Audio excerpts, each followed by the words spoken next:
CapCut. So itap lang natin itong new project, and then itap yung video na ating stabilize, and then itap itong add sa lower right corner. And then pag nasa timeline na yung video, itap natin itong video sa timeline, and then hanapin natin dito sa menu sa ilalim yung stabilize. Yan, so ito yon, no, yung icon ng stabilize.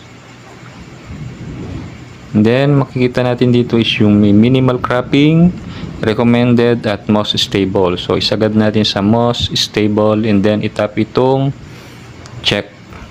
Yan. So ayan, makikita natin dito sa mismong timeline niya is meron ng icon ng stabilize. So meaning naka-stabilize na yung video pag pinlay natin.